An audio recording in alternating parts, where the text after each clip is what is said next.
Praise lord. అందరూ బాగున్నారండి. ఈరోజు మత్తయి సువార్త 27వ అధ్యాయంలో మరి యొక్క యోధా ఇస్కరియోతు గురించి.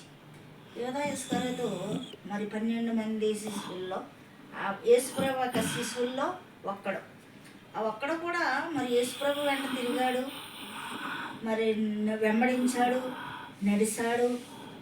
మరి యొక్క నడిచి నమ్మించి యేసుప్రభువుని 30 వెండి నాణాలకి అమ్మివేశాడు. అంటే ఆ యొక్క శిష్యుడిగా తిరిగాడు, కానీ తనలో కపటం, అసూయ, ద్వేషం ఉంది.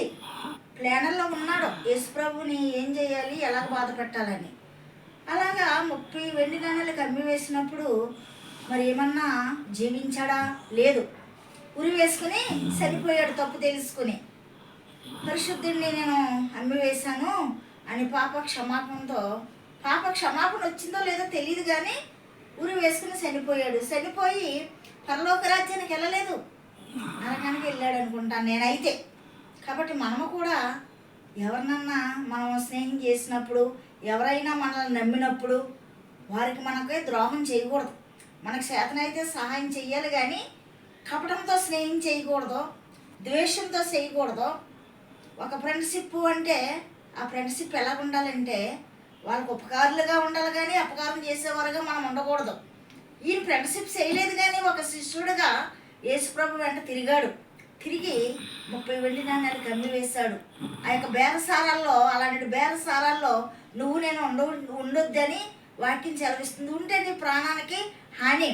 కాబట్టి మనము నిజమైనటువంటి యొక్క నమ్మకమైన వారిగా మనం ఉండాలి. క్రైస్తవులం అంటే మనము ఇలాంటి పాప క్రియలకి, ఇలాంటిటువంటి అన్యాయానికి, అక్రమానికి, మరి ఇతరులను మోసం చేయాలని, ఇతరులని దుఃఖపరచాలని, ఇతరులని ద్వేషించాలని, ఇతరుల మీద అవమానాలు వేయకూడదని వాక్యం సెలవిస్తుంది. కాబట్టి మనము యోధా ఇస్కరియోతు వలె కాకుండా పరిశుద్ధులుగా ఉండి యేసుప్రభుని ప్రేమించేవారుగా ఉండి మనము ధన్యత పొందుకోవాలి. నిజంగా చాలా బాధ అనిపిస్తుంది ఈ వాక్యం చదివినప్పుడు. నాకు నిజంగా పక్కనే తిరిగి మనకు ద్రోహం చేసిన వారు చాలామంది ఉన్నారండి లోకంలో.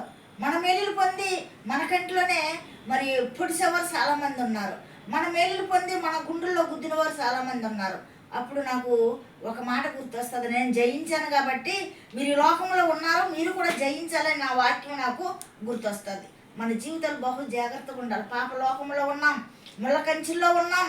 కాబట్టి మనం జీవించేటప్పుడు ఇతరులకు మేలుకరంగా ఉండాలి, కానీ మరి యోధా ఇస్కరియోతులాగా కపటంతోనూ అసూయతో ఉండి బేరసారాల్లో పాలు పొందుకునేవారుగా మనం ఉండకూడదు. పాపానికి దూరంగా ఉండాలి, పరిశుద్ధతకి దగ్గరగా ఉండాలి.